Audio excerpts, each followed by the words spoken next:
గతంలో ఎట్లయితే తెలంగాణ ఇస్తామని చెప్పి తెలంగాణ ఇచ్చిన తల్లి సోనియా గాంధీ గారు, అదేవిధంగా వరంగల్ సభలో రాహుల్ గాంధీ గారు ఏకకాలంలో 2 లక్షల రుణమాఫీ చేస్తామని చెప్పారు. మా ప్రభుత్వం వచ్చినాక, ప్రజాప్రభుత్వం వచ్చినాక, అదేవిధంగా మాట ప్రకారంగా ప్రజాప్రభుత్వం ఏర్పడిన తర్వాత ముఖ్యమంత్రి వర్యులు రేవంత్ రెడ్డి అన్న అధ్యక్షతలో మంత్రివర్గం కేబినెట్ మీటింగ్ లో విధి విధానాలు కూడా మొన్ననే నిర్ణయించారు. రైతుల పక్షాన నిలబడాలి, మనకు రైతే రాజు, రైతును ఒక వ్యవసాయం అంటే పండుగ అని చెప్పి చూపించాలని తెలంగాణ ప్రభుత్వం, ప్రజాప్రభుత్వం, కాంగ్రెస్ ప్రభుత్వం, రేవంత్ రెడ్డి గారు విధి విధానాలు తీసుకున్నారు.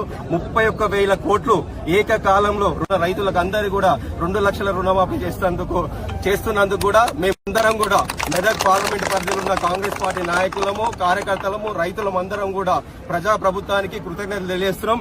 రేపు కూడా ఎట్టి పరిస్థితుల్లో రేవంత్ అన్నకు ఆ కాలము, ఆ భగవంతుడు, మా కాంగ్రెస్ పార్టీ నాయకులము, కార్యకర్తలము, రైతులు, ప్రజలందరూ కూడా ఎప్పటికీ తోడుంటాం. రేపు రానున్న రోజుల్లో కూడా స్థానిక సంస్థల ఎన్నికలు వస్తున్నాయి కాబట్టి గ్రామాలలో మన ప్రభుత్వం చేసే పథకాలు కూడా మీరు గ్రామంలో డోర్ టు డోర్ తీసుకోవాలి. రైతులకు చెప్పాలి, ఉచిత కరెంటు వస్తున్న పేద ఇంటి వాళ్ళకు కూడా చెప్పాలి, ఉచిత బస్సు తీసుకొస్తున్నామని చెప్పాలి. ఇవన్నీ మన సంక్షేమ పథకాలు ఏవైతే అందుతున్నాయో ప్రతి ఒక్కరు కూడా గ్రామాలలో డోర్ టు డోర్ ప్రచారం చేసుకోవాలి. రేపు స్థానిక సంస్థలలో కూడా మెదక్ పార్లమెంట్ పరిధిలో ఉన్న ప్రతి ఒక్క దగ్గర కూడా జెడ్పీటీసీలు, ఎంపీపీలు, ఎంపీటీసీలు, సర్పంచ్లు అందరూ కూడా గెలిపించుకునే బాధ్యత కాంగ్రెస్ జెండా ఎగరేయాలి.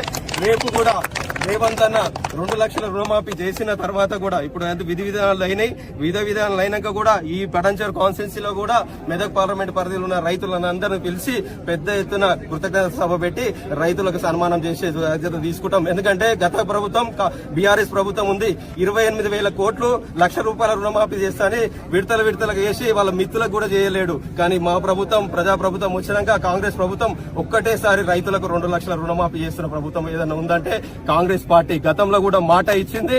మాట ఇచ్చిన ప్రకారం తెలంగాణ ఇచ్చిన తల్లి సోనియా గాంధీ గారు, అదేవిధంగా ఆమె అడుగుజాడల్లో రేవంత్ అన్న నడుస్తూ మాట ప్రకారం మాట మీద ఉండాలని చెప్పి ప్రభుత్వం ఏవైతే 6 గ్యారెంటీలు పెట్టారో 6 గ్యారెంటీలు నిర్వహించే ప్రభుత్వం కాంగ్రెస్ ప్రభుత్వం. మేమందరం కూడా రేవంత్ అన్నకు, ప్రజలు అందరం కూడా ఎప్పుడూ తోడుగుంటామని చెప్పి తెలియజేస్తున్నాం.